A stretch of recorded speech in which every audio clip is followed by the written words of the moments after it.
Hello everyone, my name is Adeline Del Valle and thank you for watching my presentation. Well, as you can see, we are on a last assignment, like you and I together. You excited for next year, for the new courses, classmates, new instructors? Well, that's what I'm here for. That's going to be my presentation. So I'm going to be talking about online versus face-to-face courses. So we're going to be talking about reasons that we choose online classes, issues that comes with the online classes, and ideas how to solve them. So let me start by asking you a question. Let's just go back to when you decided to go for the online classes versus a face-to-face interaction.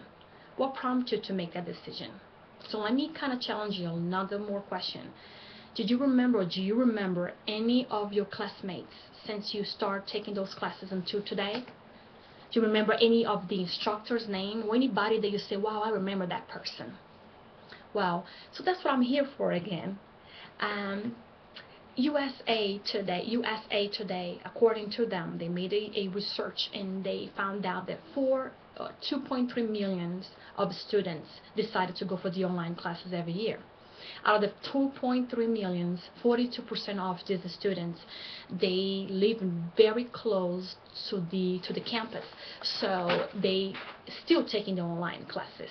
So what prompted them to go for the online classes, not for the face-to-face interaction? So let me start with the reasons why we decided to do that. According to Richard Serling, he is a online instructor for the University of Arizona. There are 5 reasons why we decided to go for the online classes. The first one is the flexibility. We all have to work full-time jobs. Some of ours are parents, grandparents.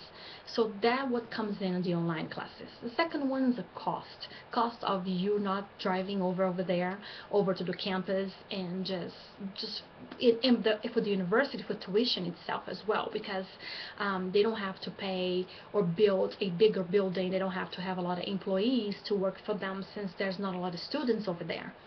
The third one is the global reach. So every place that you go, you can take your laptop and just proceed with the online classes and graduate it. Fourth one is internet skills. It kind of helps you to be more familiar, more savvy with the computer. The fifth one is very interesting to me. It was a social intimidation. I was surveying people that work with me, and I was surprised to know that a lot of people, probably the 10 people that I talked to, probably eight of them, they decided to forgo the online because they're shy to go for the face-to-face interaction.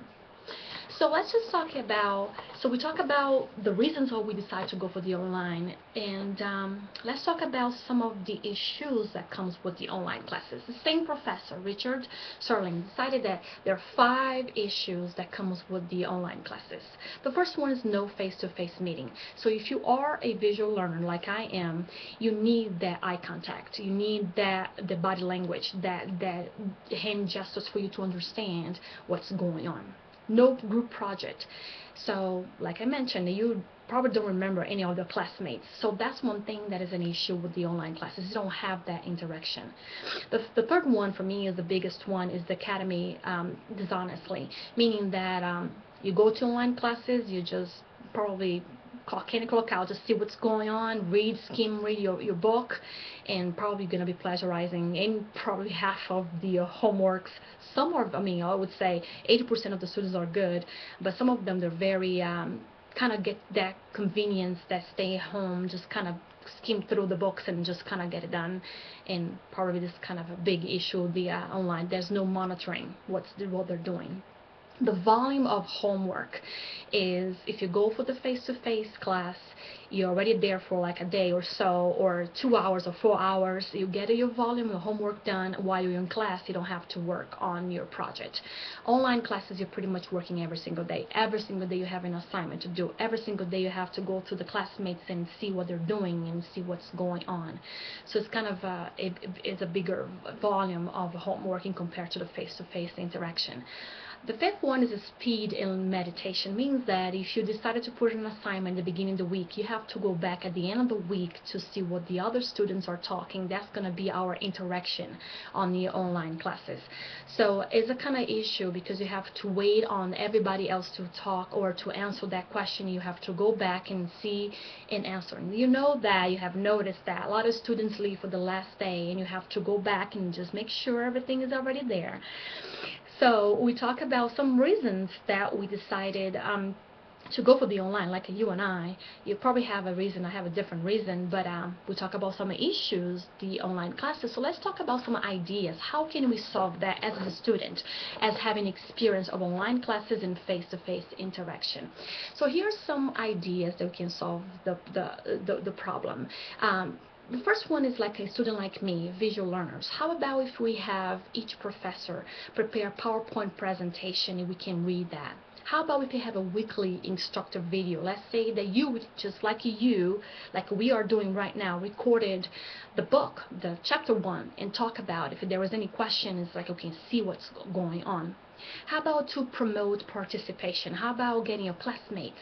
How about phone conference, a chat, or Skype? I can imagine if we had the opportunity to talk to each other pretty much a one-day set out of the week and see what you did understand, what I understand, we could help each other. How would that promote probably beneficial long-term education? The last one to solve the plagiarism in quizzes is a proctoring paid exam, meaning that if you were to take a test, you have to pay for the test and you have to be quizzed. Honestly, I've been taking online classes for over a year and a half. In all the professors, I had just one professor that every week it was a quiz at the end of the class. It kind of made me really read, get interested in a class. So here are some of the ideas that schools or even classmates or teachers can kind of help us, a student. We're not gonna, like in my case, I'm not gonna be able to do the face-to-face interaction, but take more advantage of the course. So I really appreciate having this class, and thank you for watching my video.